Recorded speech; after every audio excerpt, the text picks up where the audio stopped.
자, 이번 시간은요, 중요합니다. 공부 방법입니다. 방법, 이거 종류가 굉장히 많거든요. 제가 방법만 설명하면요, 한 달 동안 설명해도 모자랍니다. 그만큼 뛰어난 방법들이 많지만은요. 여러분들이 처음 공부하시니까 오늘은 꼭 필요한 거 세 가지만 줄여서 설명을 드리고요. 추가적인 방법은 앞으로 11월, 12월, 1월, 2월, 3월, 4월까지는 제가 6개월 동안은 강의하면서 여러 가지 내용들을 암기법이나 또는 공부 방법 또는 필요한 독서라든지 교재라든지 이리저리 필요한 것 전부 다 중간중간 소개 많이 할 겁니다. 그중에 양념들이 많이 들어가는데요. 공부 방법에 대해서는 설명 많이 할 겁니다. 그때마다 참고하시면 돼요. 자, 세 가지를 설명을 드리겠는데요. 첫 번째입니다.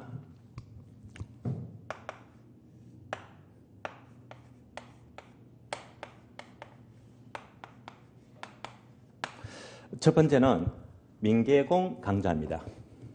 민법, 개론, 공법입니다. 민계공 중요합니다. 저희 학원은요, 자, 민법 교수님 최희대 교수님 수업 들으셨죠? 예, 완전히 스타 강사입니다. 수업 너무 잘하세요.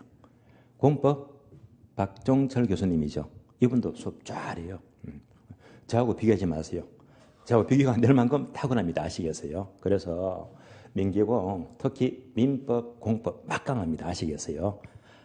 이분만 선택해서 믿고 따라오시면 돼요. 무조건 좋은 점수가 나와요. 자, 그러면 제가 꽤 오랫동안 지켜봤지만 여러분들의 합격의 당락은요, 민계공에서 결정해야 돼요. 합격했다. 이 세 과목 잘하니까 합격하더래 말입니다. 시험 떨어졌다. 분명히 민계공 중에서 한 과목이 문제가 있어요. 그러면 시험은 실패합니다. 비교하면요, 민계공 과목은 수능에서 국영수와 똑같아요. 국영수 잘하면요, 1등급 올라가고 서울대학교 들어가잖아요. 국영수 못하면요, 내신은 바로 최하 등급이고 전문대학밖에 못 들어갑니다. 그래서 세 과목은 중요한 과목입니다. 그렇다고 나머지 과목이 있죠.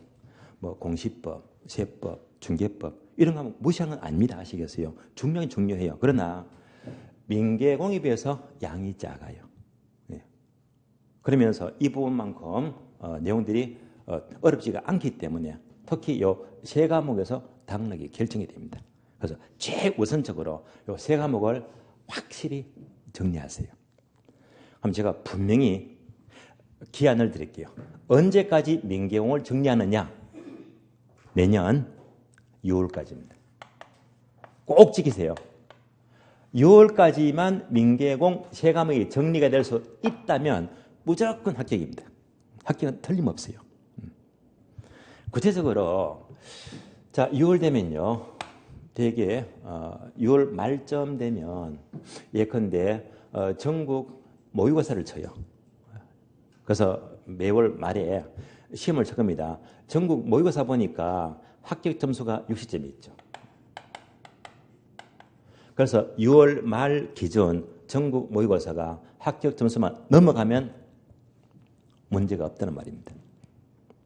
그래서 이거 꼭 명심하세요. 지금 처음 하시니까 그냥 긴가민가 듣습니다. 그렇게 하면 되겠지.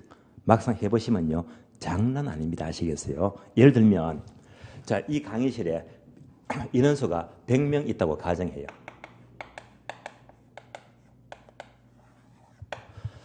자, 100명에게 이거 꼭 정리하세요. 6월까지 라고 했더니 앞으로 8개월 남았잖아요. 8개월. 8개월 뒤에 민계공을 이만큼 정리한 사람은 겨우 10%밖에 안 돼요. 그러니까 100명 가운데 10명 정도가 합격 점수를 넘어가더라. 정리하더래 말입니다. 이런 분들이 합격하더래 말입니다. 나머지 90%는요. 점수가 개발세발입니다. 아시겠어요? 민법 45점, 개론 40점, 공법 35점. 형편없어요. 점수가 택도 없어요. 그러면 그 다음부터는 어렵대 말입니다. 그래서 어떤 경우도 민계공만큼은 꼭 6월까지 정리하세요. 그래서 10%가 아니라 여기 교수님들은 모두가 전부 다 정리해 줄 수 있도록 정리가 될 수 있도록 한다면요. 우리 시험은 전혀 문제가 없습니다. 예. 민계공 최대한 정리하시고요. 또 민법과 학교로는요. 1차 과목입니다. 두 과목을 비교하면요. 민법이 훨씬 더 중요합니다. 그래서 앞으로 입문과정 내년 1월, 2월, 3월, 4월까지입니다. 앞으로 내년 4월까지는요. 민법을 최대한 공부를 열심히 하세요. 비중은요. 민법 70%, 학교는 30%요. 예. 결혼보다 민법을 2배 이상 많이 보세요. 민법을 확실히 잡으세요. 민법 잘 잡으면 우리 시험은 별로 문제가 없다. 왜냐하면요. 민법이 왜 중요한가? 우리 시험 과목은 총 6개 과목인데요. 학교론만 뒤에 법자가 안 들어요. 개법 아니잖아요. 개론입니다. 개론. 나머지가 전부 다 법자가 민법, 공법, 중개법, 세법, 공시법. 그래서 민법 잘하면요. 덩달아 2차 과목이 있죠. 그래서 공법, 공시, 중개, 세법 다 연결이 돼요. 그래서 민법이 가장 바탕입니다. 그래서 민법을 확실히 잡으세요. 그래서 민법만 잘 잡으면 2차가 쉽다는 말입니다. 그래서 당분간 6개월 동안은 학교는보다는 배 이상으로 민법으로 정리를 잘 하셔야 됩니다. 그래서 꼭 6월까지는 정리를 하도록 하세요. 그러면 6월 말 되면요. 6월 마지막 주 학기론 수업하면서 제가 물어봅니다. 제가 처음에 입문 강의 할 적에 민계공 꼭 6월 달에 끝내자. 1월 되면 또 강조합니다. 민계공 6월 만에 끝내자. 계속 강조해요. 그래서 6월 말 되어서 확인합니다. 다 끝냈습니까? 물어보면요. 전부 다 제 눈을 깊이 합니다. 아시겠어요? 예. 왜? 공부가 안 됐으니까. 예. 그때 되면 실감합니다. 아시겠어요? 그러지 말라는 말입니다. 꼭 정리하세요. 두 번째는 핵심 단원입니다.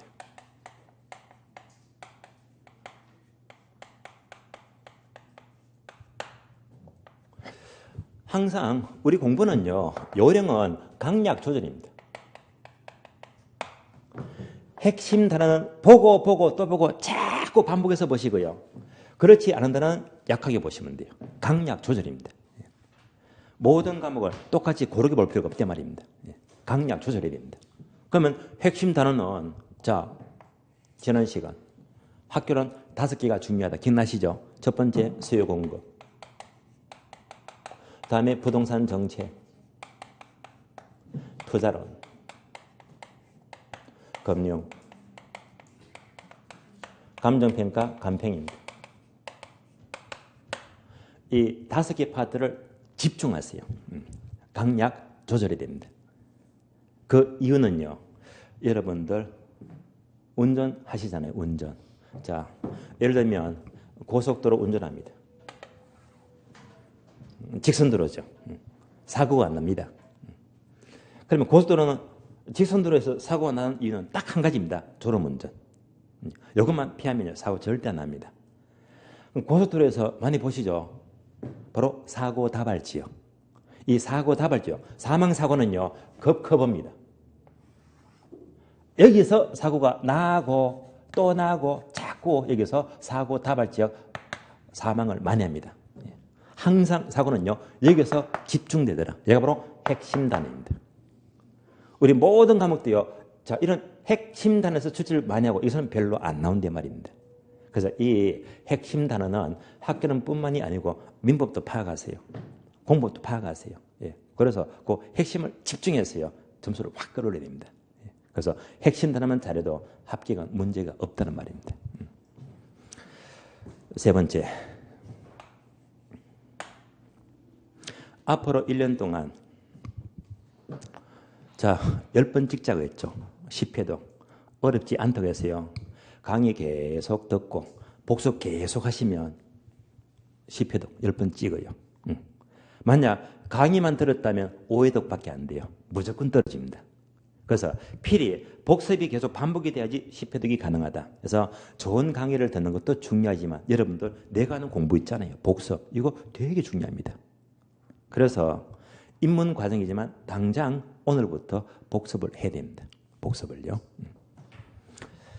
자, 그렇다면 앞으로 이제 내년부터 기본서를 공부하게 되면 무엇보다 이 공부 시간, 여러분 공부 시간이 중요합니다.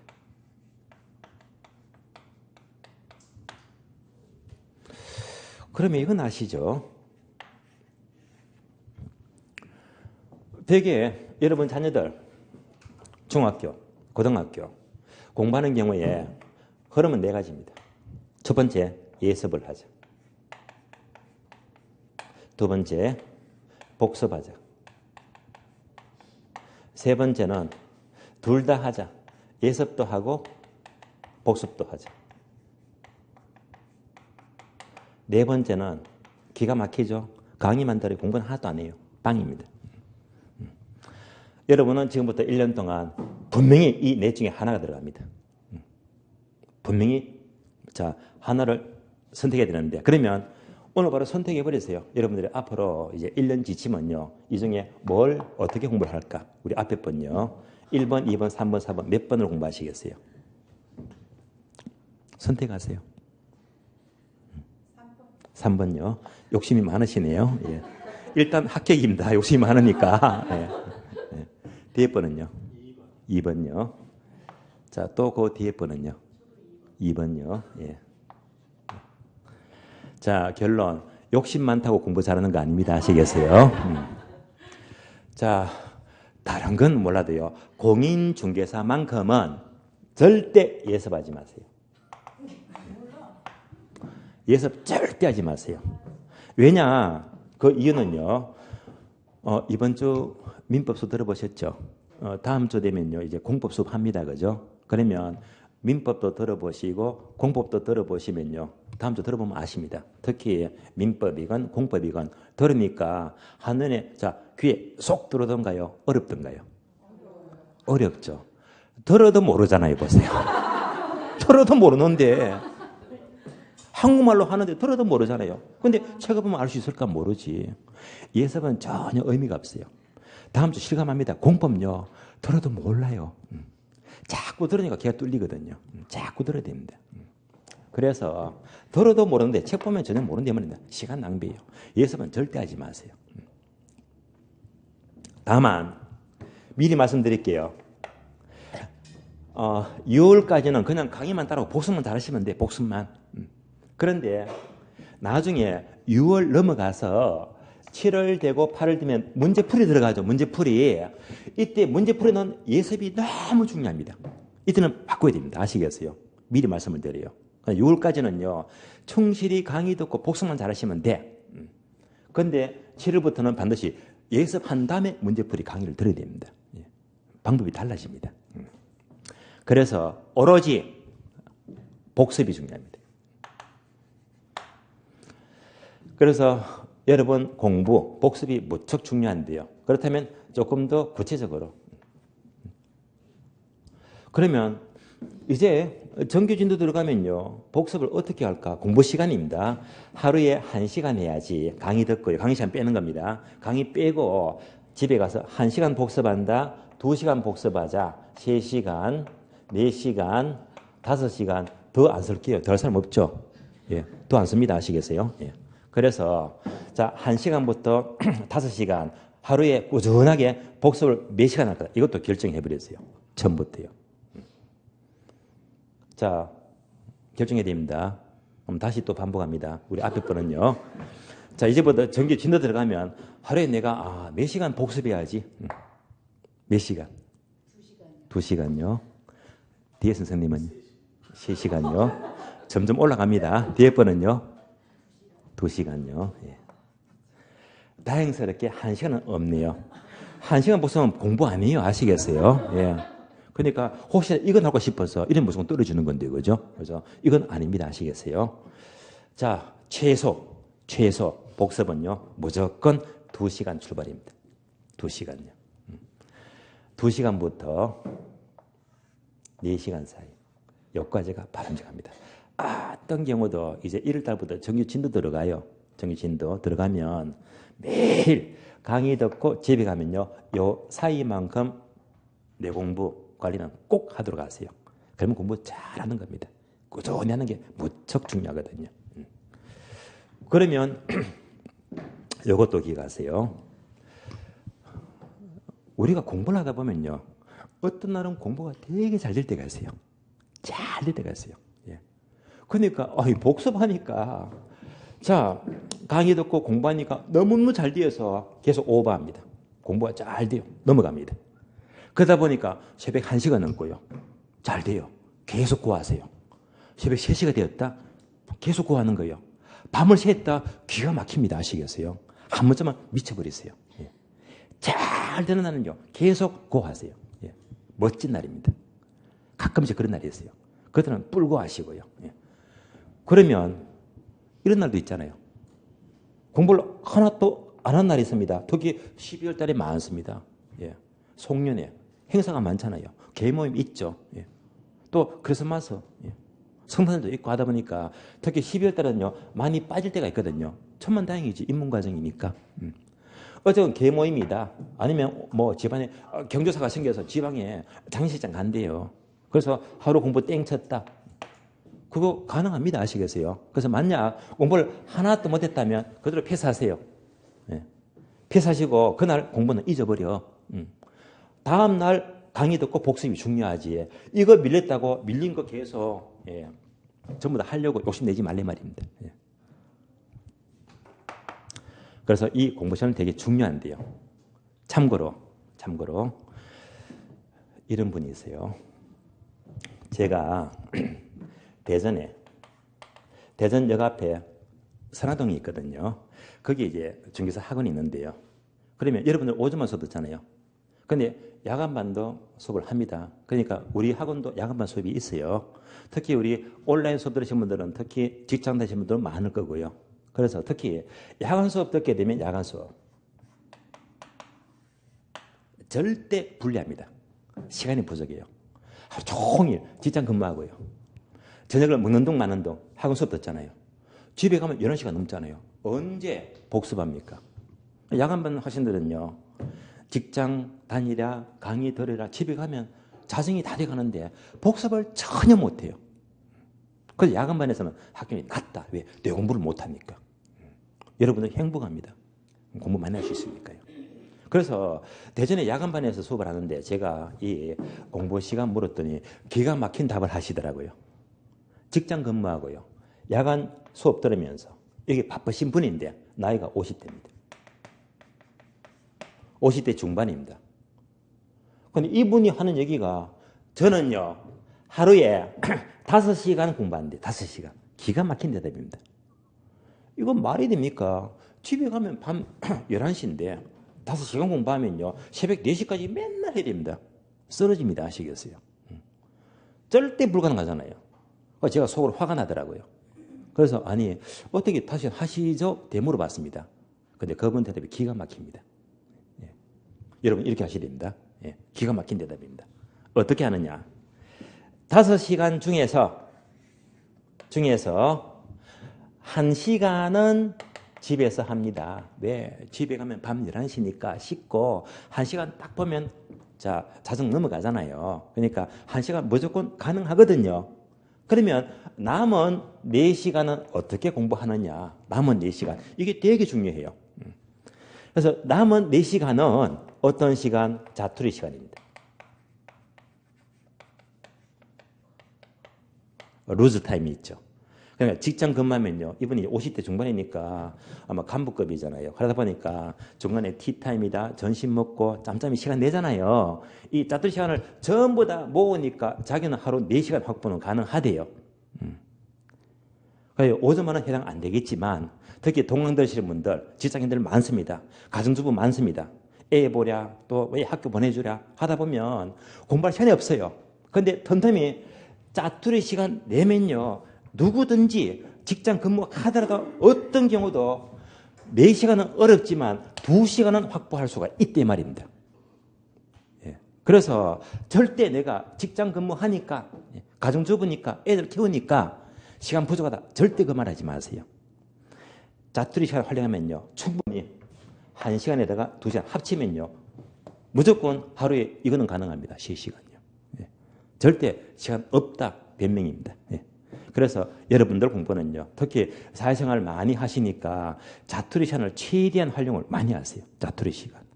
요거 습관되면요, 굉장히 공부를 잘하는 겁니다. 그래서 결국 이분은요, 그해 우수한 점수로 동착하겠습니다.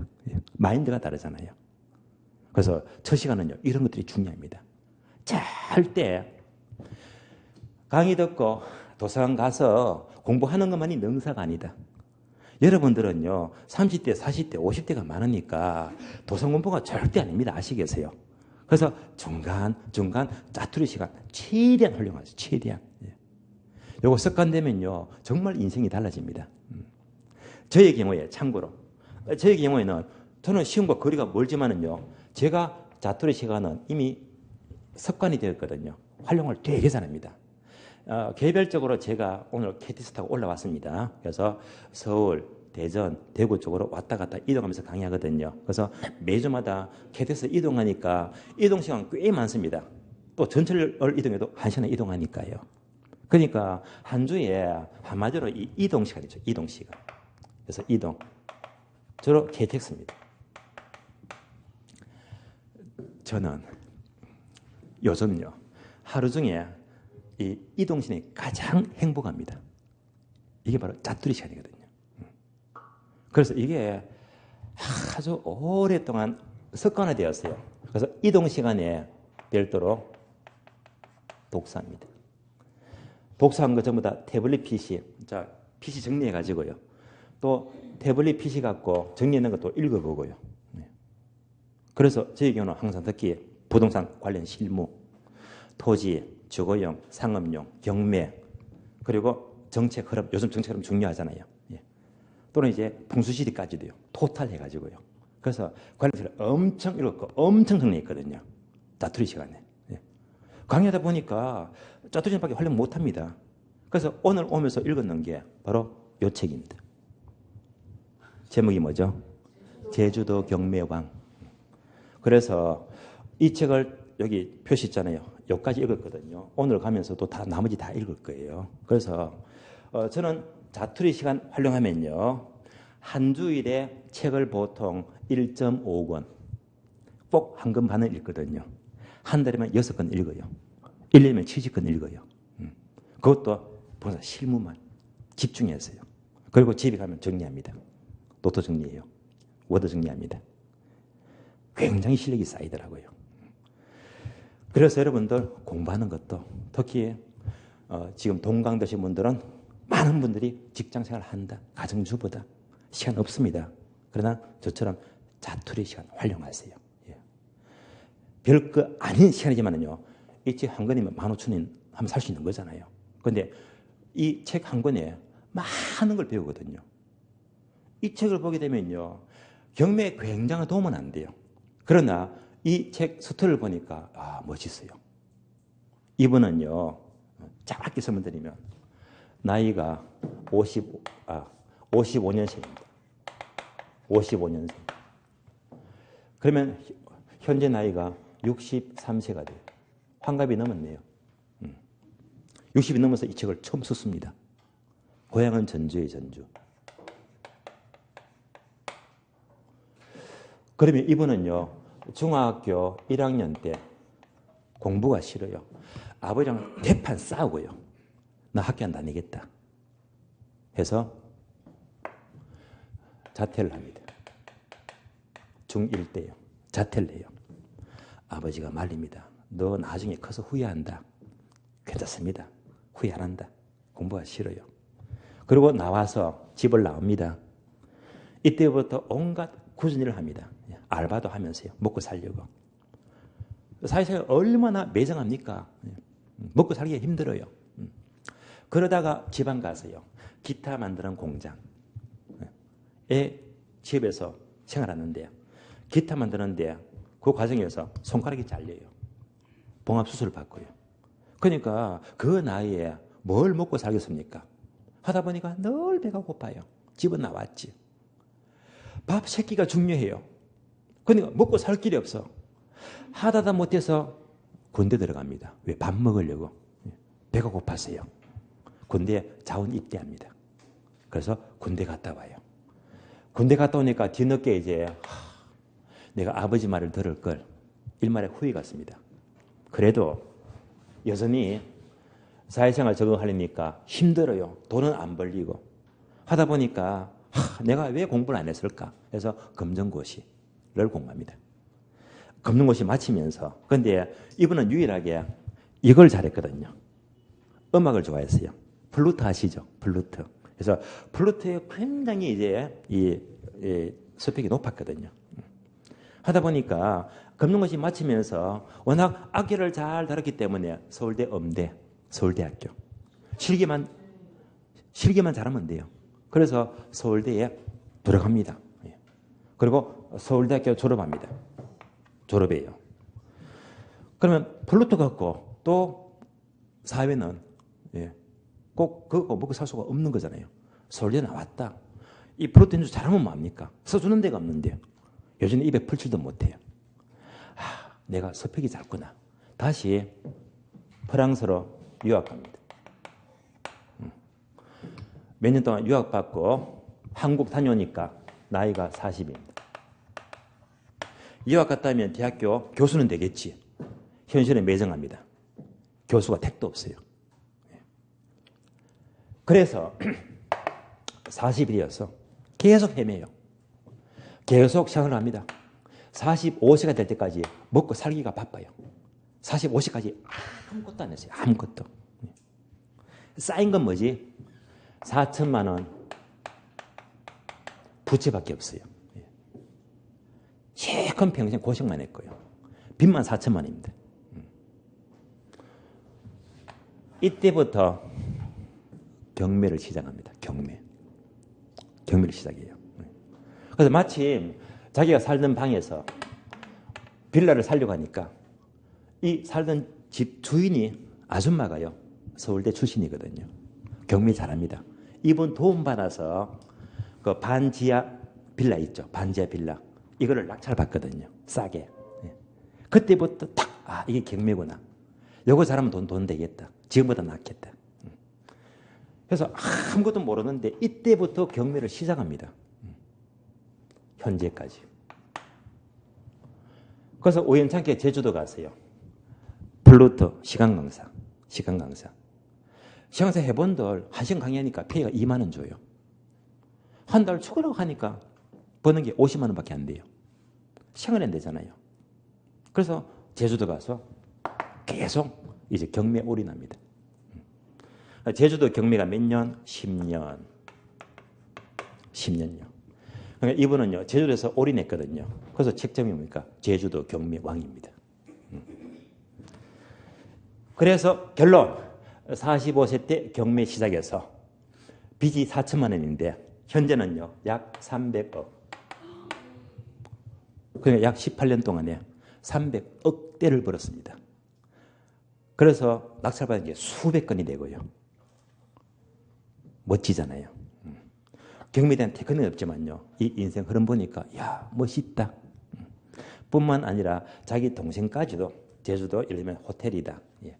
공동 투자해가지고 또 낙찰받아주고요. 동생도 뭐 50억이다. 수십억 벌게 해주고요. 심지어 처갓집까지도요. 전부 다 일일이 경매에 참가시켜서 상당한 부를 만들어줬습니다. 그래서 이런 행복이 되면 욕구가 생겨요. 이야, 이런 사람도 이때 되어서 경매를 시작해서 300억을 버는데 여러분은 얼마나 여건이 좋습니까? 그렇잖아요. 그러니까 절대 여러분들은 1년 만에 꼭 동착이 하시면서 또 합격했다면요. 이런 실무 과정에 계속 공부를 해서 시각을 많이 넓히고 경험을 쌓아야 됩니다. 자, 어쨌건 보세요. 짜투리 시간 활용해서 저는 책 한 권 봤을 뿐인데 여러분들이 또 이 얘기를 들으니까 야 멋진 책이구나. 느낌이 달라지잖아요. 그래서 여러분들은 절대 30대, 40대, 50대예요. 그래서 도서관 공부가 절대 아닙니다. 아시겠어요? 그래서 아무리 바빠도 짜투리 시간 모으면요. 얼마든지 우르시면요. 되고도 남습니다. 그래서 1년 동안요. 시간 활용 특히 잘하도록 하셔야 됩니다. 자, 반복합니다. 6월까지 꼭 민계공 정리하면요 거의 동착격입니다. 그리고 모든 과목마다 핵심 단어 강약조를 강하게 많이 보세요. 반복하시고. 그리고 1월달부터 지금은 입문과정이지만 1월부터는 정규 진도 들어가면요 항상 강의도 복습이 아주 중요하고요. 이때 공부하는 시간은요 최대한 자투리 시간을 활용하자 말입니다. 이런 지침을 정해드리면서 자 지금부터 입문서 정리를 하겠습니다. 자 그러면 입문서 첫 페이지가 14페이지죠. 14페이지. 14페이지 보겠습니다. 자, 1편 부동산학 총론 기억나시죠? 여기서 몇 문제가 나왔다? 3문제. 주로 3문제가 나와요. 그러면 1번 부동산 개념과 분류. 올해도 여기서 두세 문제가 출제되었죠. 그래서 이 파트는 늘 출제가 돼요. 1번 부동산의 개념입니다. 지금부터 부동산 개념 보겠습니다.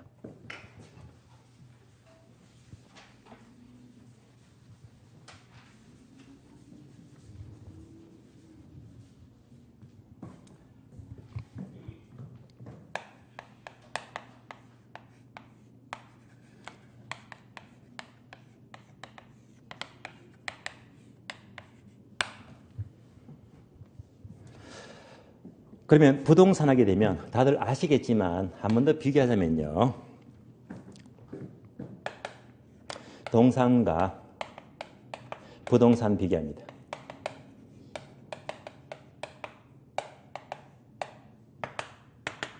지금부터 설명드려서 바로 학교는 아니고 민법입니다. 민법 시간에 공부하는 것들입니다. 그러면 부동산의 가장 큰 차이점은요. 동산은 움직이잖아요. 즉 이동성입니다. 부동산은 못 움직인다. 그래서 비이동성입니다. 이 말을 다른 말로 부동성 이렇게 불러요. 부동성이다. 그래서 가장 큰 차이점입니다. 여기서 여러분들이 민법 공부하시면 민법에서는 가장 먼저 자 별도로 공시방법을 공부합니다. 공시방법.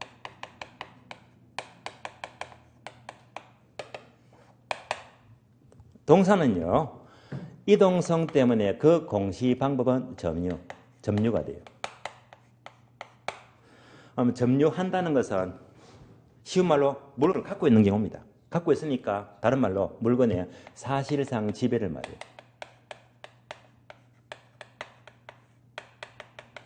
동산의 공시방법은 점유가 됩니다. 점유. 예를 들어 볼까요? 자, 제가 차고 있는 시계를 풀어볼게요. 시계. 얘는요 동산입니다. 제가 이걸 왜 풀었을까요? 시계를 풀어서 여러분들 보여주니까 이 시계는 누구 거다? 제 거잖아요. 그래서 이걸 점유하고 있으니까 이 시계는 전부 다 제 걸로 인정하고 있잖아요. 이렇게 동산은요 제가 갖고 있는 것만으로 점유하고 있는 것만으로 내 거라고 공시가 되고 있습니다. 동산은 점유가 돼요. 점유. 그런데 부동산은 못 움직이니까 점유가 될 수가 없다. 자, 제가 현재 이 강의실을 강단에 서서 이 자리를 점유하고 있어요. 점유하고 있기 때문에 이 학원은 내 거라고 인정합니까? 안 합니까? 아니잖아요. 그러니까 부동산은 부동성 때문에 공시는 점유가 될 수가 없다 이 말입니다. 그렇다면 이 학원이 제 건지 제 것이 아닌지를 확인하기 위해서는 반드시 등기부에 제 이름이 있는지 확인해야 됩니다. 등기부. 그래서 등기. 그래서 이런 특성 때문에 공시 방법이 달라집니다. 동산은 갖고 있으면 돼요. 점유. 부동산은요 반드시 등기부를 확인을 해야 됩니다. 이어서 돈이 필요해요. 돈이. 그래서 금융상 요청입니다.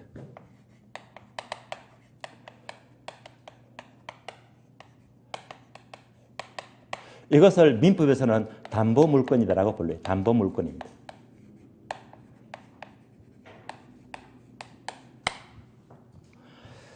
자, 동산은 점유가 돼요. 돈이 필요합니다. 어디 갑니까? 전당포 아시죠? 그래서 전당포 찾아가서 시계를 이렇게 딱 잡히고 20만 원 빌려 쓰는 겁니다. 그래서 동산 경우에는 전당포에 잡히는 것을 다른 말로 질권을 설정한다. 여기서 질권은 쉬운 말로 전당포에 잡힌다는 말입니다. 질권이 돼요. 그러니까 전당포 잡히게 되면 반드시 시기를 풀어서 맡게 됩니다. 맡기고 돈 빌려 쓰고요. 나중에 갚을 때 시기를 찾아오잖아요. 그래서 반드시 돈 빌려 쓸 때는 점유를 이전합니다. 시기를 맡게 됩니다. 점유 이전이 꼭 필요합니다.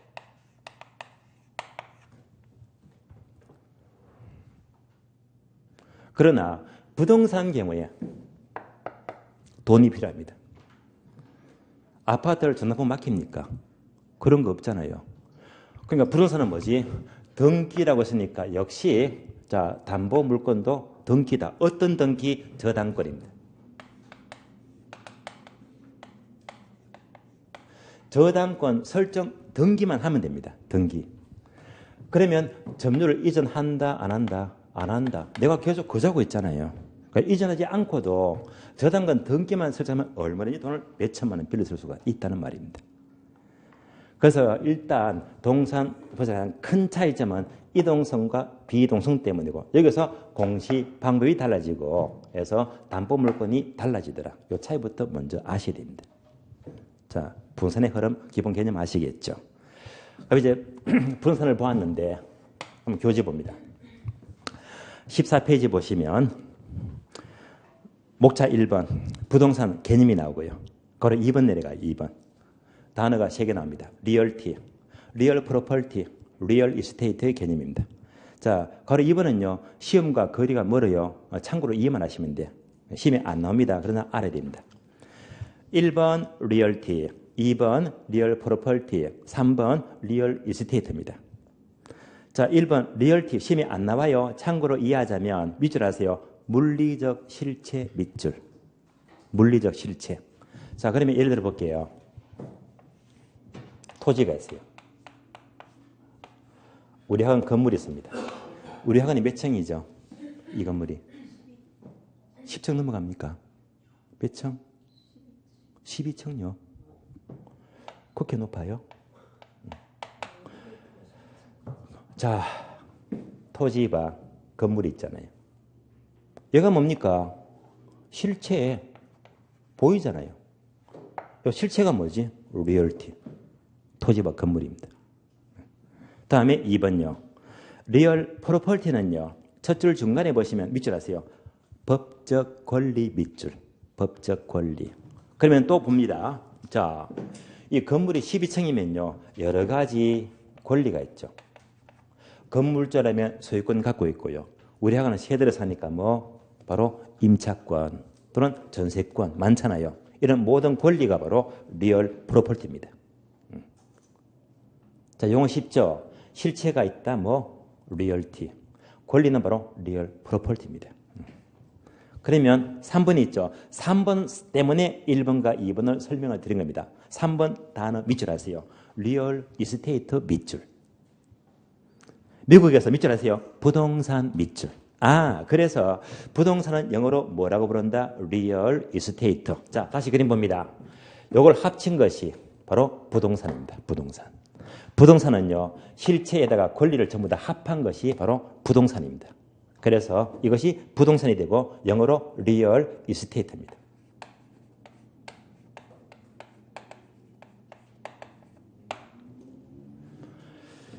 그러면 부동산은 리얼 이스테이트. 첫 자만 따볼까요? 첫 자. RE가 돼요. 한번 줄여서 RE를 표현하면 얘는요, 대문자로 써요. RE 이렇게. 리얼 이스테이트. 그래서 이제 부동산의 약칭은요, RE만 쓰면 돼요. RE.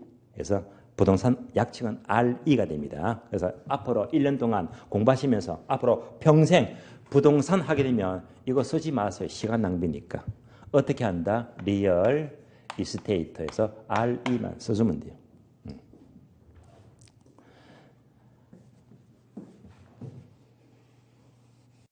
자, 그래서 부동산 개념은 여기까지 해서 가장 기본적인 용어를 설명을 드렸습니다.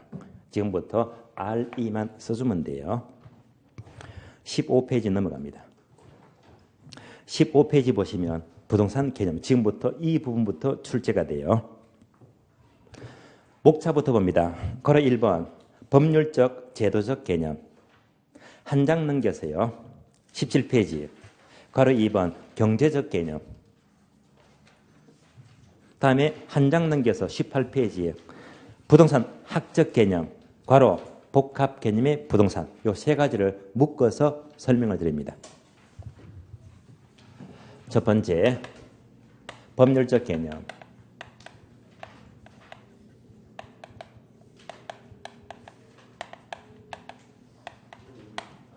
두 번째, 경제적 개념.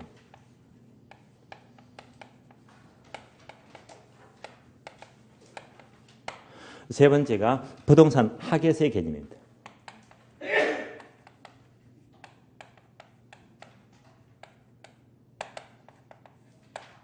세 가지.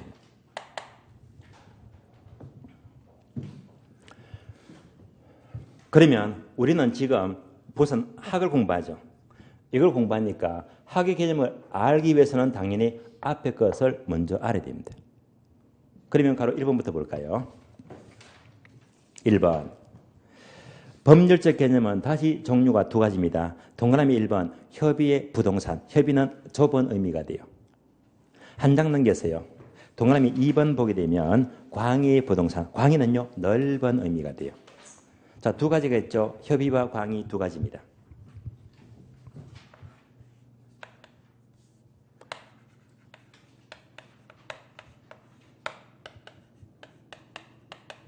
자, 그래서 부동산의 법률적 개념은 협의, 광의 두 가지가 있다. 이렇게 체계만 잡으시면 돼요. 그럼 다시 1번.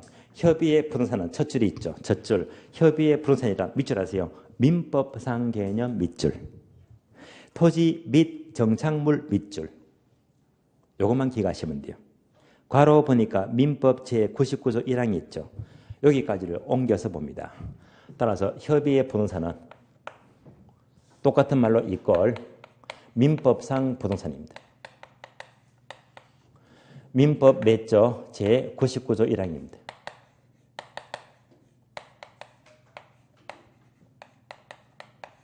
바로 토지와 정착물을 가리킵니다.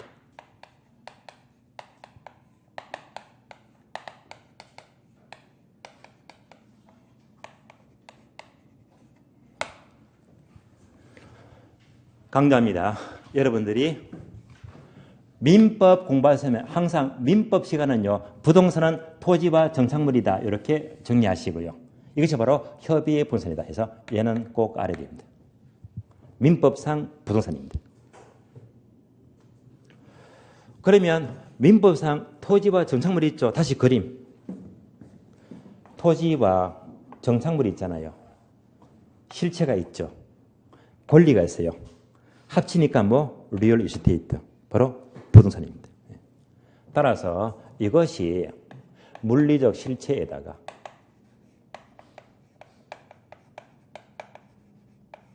플러스 모든 권리를 합치니까 얘가 바로 리얼 이스테이트, 부동산이 되는 것이고, 여기까지가 민법상 개념입니다. 민법상 개념. 그러면 토지는 땅이죠. 다 아는 거니까 패스합니다. 해서 시험이 거의 안 나와요. 그러면 이제 정착물이 뭐냐? 얘는 알아야 된다. 정착물. 그러면 정착물 하게 되면 별도로 따로 설명을 드리겠습니다.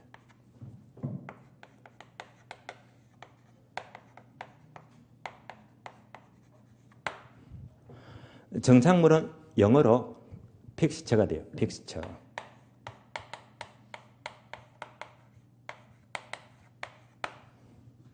이걸 해석하면요. 정착물은 토지에 고정이 된 물건이다. 고정이 됐으니까 토지에 고정이 된 물건, 고정물이 됩니다. 토지에 고정이 되어 있으면서 따라서 이동이 쉽지가 않습니다. 이동이 용이하지 아니한 것이 바로 정착물입니다. 그러면 이때 고정이 되었다. 고정하게 되면 종류가 두 가지인데요. 이때 종류 두 가지가 첫 번째, 계속적 고정이 있어요. 계속적 고정입니다. 두 번째는 일시적 고정입니다.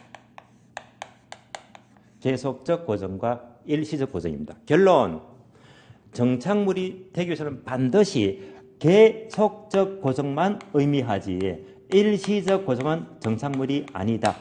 기억합니다. 그래서 계속적 고정이지 일시적 고정은 아니다.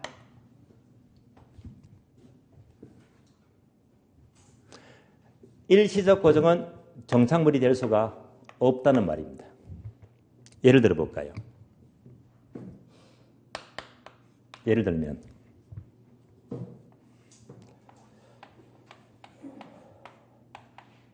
나무가 있어요. 이 나무는 뭐죠? 계속적 고정입니다. 그러니까 뭐지? 정착물이잖아요.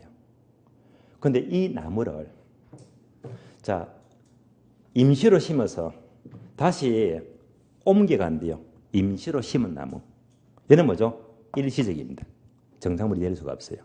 바로 가식, 중의, 수목입니다.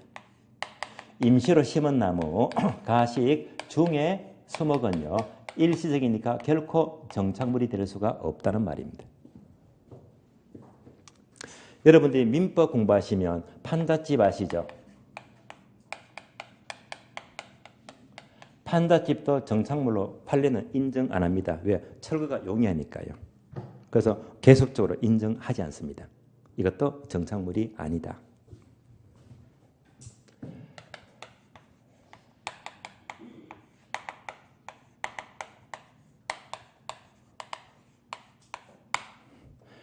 컨테이너 박스 아시죠? 어디서 많이 보죠? 여러분들이 시내 가서 주차를 해요. 자, 시내 가니까 이렇게 주차장이 나옵니다. 주차 많이 보셨죠? 주차장 딱 들어가니까 옆에 뭐가 있죠? 컨테이너 박스 많이 봤죠? 여기서 창문 열고요. 주차권 주잖아요. 이런 컨테이너 박스도 정착물이 아니다. 왜? 일시적이니까요. 따라서 이렇게 일시적이면 정착물로 보지 않습니다. 반복합니다. 정착물은요, 계속적이다, 일시적이다? 계속적 고정입니다. 여기까지가 정착물의 개념입니다. 그러면 교재 확인할게요, 교재. 자, 기억번 토지 여러분이 확인하시고, 니은번 정착물입니다. 정착물은 첫 줄 보시면, 정착물은 밑줄 아세요? 건물, 수목, 교량 등과 같이 지속적으로, 지속적 동그라미, 얘가 뭐죠? 계속적입니다. 계속적으로 토지에 부착이 되어서 쉽게 이동할 수가 없는 물건 밑줄. 한마디로 짧게 말하면 계속적 고정입니다.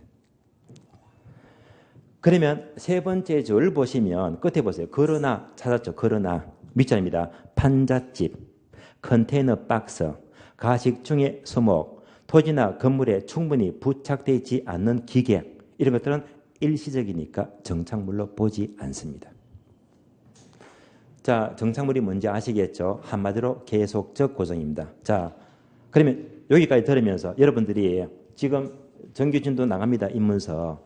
자, 학교는 들으니까 알아듣겠습니까? 어려워요.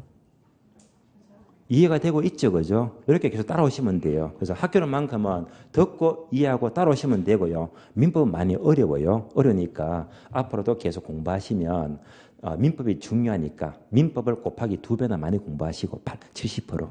학교로는요, 이렇게 따라오면서 충분히 알아들을 수가 있어요. 쉽게 설명을 드립니다. 그래서 요거 듣고, 자, 이해만 되시면요, 다음에 복습은 수월합니다. 아시겠어요? 다음 페이지 넘어가요.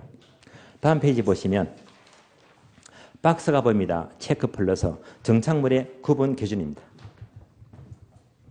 정착물의 구분 기준입니다. 여기까지도 출제가 되고 있거든요. 그러면 정착물의 구분 기준에 대해서는 따로 10분 쉬었다가요. 다음 시간에 이어서 설명드리겠습니다.